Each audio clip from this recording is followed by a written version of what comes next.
Hello friends, आप सभी का स्वागत है eagle IAS the study zone में। साथियों, आर्ट एंड कल्चर क्लासेस के तहत पाल वंशकालीन कला और स्थापत्य कला को लेकर के डिस्कशन करेंगे।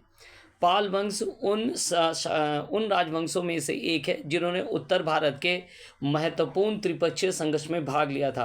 अर्थात उस समय गुर्जर प्रतिहार, राष्ट्रकूट और पाल वंशों के द्वारा जो है त्रिपक्षीय संघर्ष या कन्नौज के लिए सत्ता के लिए क्या किया गया था, संघर्ष किया गया था। तो पाल वंश जो है एक महत्वपूर्ण क्या है, राजवंश है। इनके द्वारा न केवल शासन प्रबंध बल्कि कला और स्थापत्य कला के क्षेत्रों में भी क्या है, महत्वपूर्ण योगदान दिया गया था। तो आज उनको लेकर के क्या करेंगे, डिस्कशन करेंगे।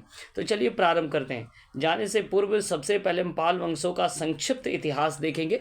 पूर्व मध्यकाल की अगर हम बात करें, भारत के पूर्वी भाग में जो है पाल साम्राज्य सबसे महत्वपूर्ण साम्राज्य के तौर पर स्थापित हुआ। पाल साम्राज्यों का जो समय काल था वो 8वीं से लेकर 12वीं शताब्दी तक प्राप्त होता है। 12वीं के बाद जो है इसे सेन राजवंशों द्वारा क्या किया गया, ऑक्युपाई कर लिया गया। पाल राजवंश की स्थापना को लेकर के क्या है ना, एक इवेंट है। शशांक की मृत्यु 637 ईस्वी में हो जाती है और उसके बाद बिहार, बंगाल और उड़ीसा का क्षेत्र जो है एक क्या है ना, अराजकता की स्थिति से जो है ये गुजरता है। अर्थात इस क्षेत्र में मत्स्य न्याय फैल जाता है। बड़े लोगों के द्वारा छोटे लोगों के ऊपर शोषण करना प्रारंभ हो जाता है।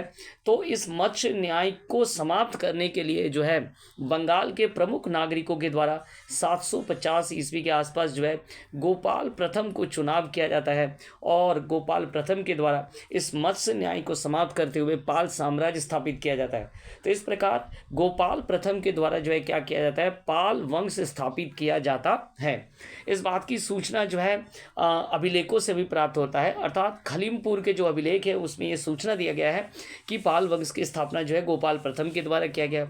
इसके साथ साथ तिब्बत के जो इतिहासकार तारनाथ है उन्होंने भी ये सूचना दिया है कि पाल वंश का जो संस्थापक है वो गोपाल प्रथम है, जिसका चुनाव किया गया था बंगाल के नागरिकों के द्वारा। तो पाल वंश स्थापित करने में गोपाल प्रथम को कोई सत्ता के लिए संघर्ष नहीं करना पड़ा, अपितु जो है उन्होंने उनका क्या किया गया ना, बंगाल के नागरिकों के द्वारा उनका चुनाव किया गया और उसके बाद उन्होंने इस क्षेत्र में मत्स्य न्याय को समाप्त करते हुए एक जो है न केवल शासन प्रबंध की दृष्टि से बल्कि शिक्षा, साहित्य, धर्म एवं कल्चर एवं कला और स्थापत्य कला के दृष्टिकोण से इस क्षेत्र को क्या किया गया, समृद्ध किया गया। चलिए अब पाल वंशों के अगर महत्वपूर्ण शासकों की बात करें तो सबसे महत्वपूर्ण शासक गोपाल प्रथम के बाद जो है धर्मपाल प्राप्त होता है, जिन्होंने कन्नौज के त्रिपक्षीय संघर्ष में जो है बढ़ चढ़कर भाग लिया और कन्नौज के सत्ता प्राप्ति के लिए जो है उन्होंने गुर्जर प्रतिहार, राष्ट्रकूट इन सभी जो है साम्राज्यों के शासकों के साथ क्या क्या युद्ध किया। धर्मपाल के बाद जो है देवपाल प्राप्त होता है, जो कि देवपाल तक जो है उत्तर भारत तक इस साम्राज्य का है प्रभाव प्राप्त होता है।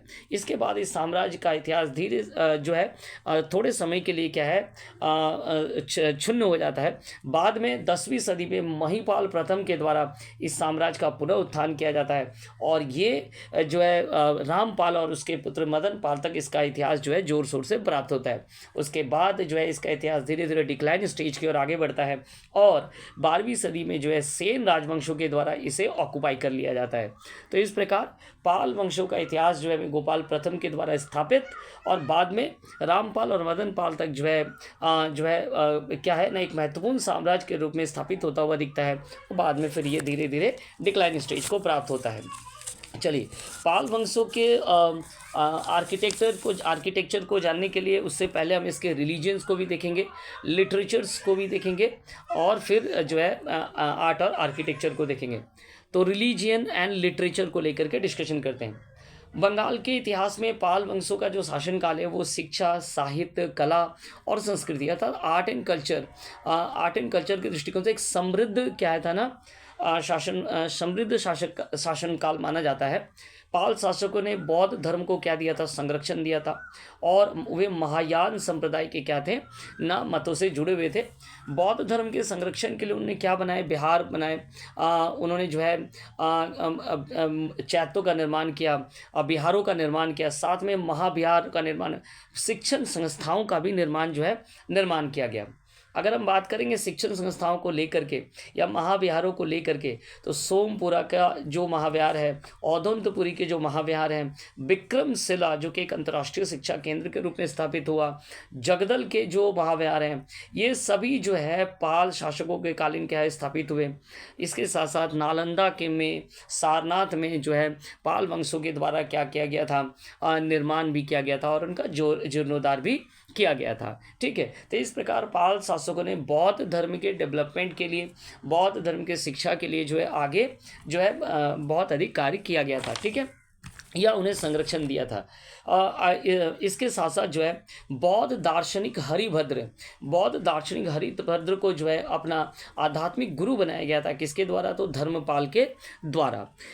सिर्फ ना केवल हरिभद्र की बात करेंगे, पाल काल में अन्य कई प्रसिद्ध बौद्ध विद्वान थे, जैसे रक्षित थे, विरोचन थे, शीलभद्र थे, अतिशा थे, दीपंकर जो कि तिब्बत में बौद्ध धर्म का प्रचार के लिए गए थे, ज्ञानश्री थे, एवं अन्य कई बौद्ध विद्वानों को जो है पाल वंशों में क्या किया गया था ना, संरक्षण दिया गया था। ठीक है, चलिए अब पाल वंश ना केवल बौद्ध धर्म के क्या थे ना संरक्षण थे, इन्होंने शैव धर्म को भी जो है संरक्षण दिया था। कुछ शासक ऐसे थे जिन्होंने बौद्ध धर्म के साथ साथ शैव धर्म को भी संरक्षण दिया था। इनमें महिपाल प्रथम एवं न्यायपाल के द्वारा जो है शैव धर्म को संरक्षण दिया गया था।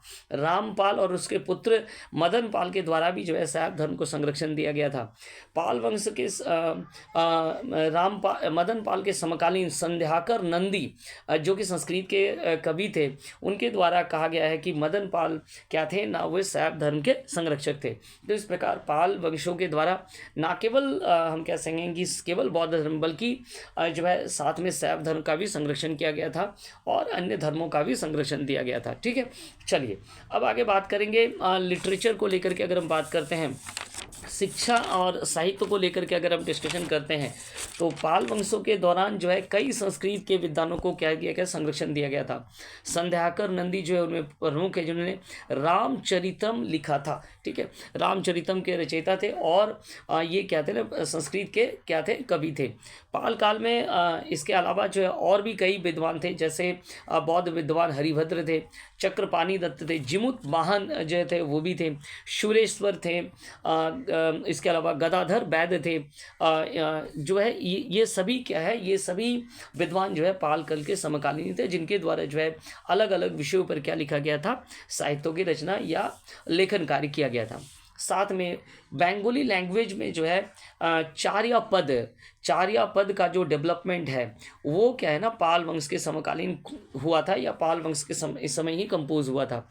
इसके साथ साथ गौर रीति एक शैली है, तो वो शैली जो है डेवलपमेंट हुआ था पाल काल में ही। तो रचना की जो गौर रीति वो डेवलपमेंट हुआ, चार्या पद का डेवलपमेंट हुआ, संध्याकर नंदी के द्वारा जो है रामचरितम लिखा गया। तो ये कुछ महत्वपूर्ण जो है लिटरेचर में और एजुकेशन में क्या है, डेवलपमेंट देखने को मिला। चलिए अब आर्ट और आर्किटेक्चर की अगर हम बात करें, तो पाल वंश के शासक क्या थे ना, एक महान निर्माता भी थे। उनके द्वारा जो है बौद्ध धर्म के संरक्षण के लिए जो है क्या किया गया था, महाविहारों का निर्माण किया गया था, बौद्ध विहारों का निर्माण किया गया था। तो पाल वंश के शासक क्या है ना, क्या थे, एक महत्वपूर्ण निर्माता के तौर पर भी थे। सबसे पहले गोपाल प्रथम के द्वारा नालंदा में क्या किया गया था, एक बौद्ध विहार बनाया गया था। धर्मपाल ने 8वीं से 9वीं शताब्दी में जो है अंतर्राष्ट्रीय स्तर पर जो एक शिक्षित केंद्र डेवलपमेंट हुआ था, अर्थात विक्रमशिला स्थापित किया गया था।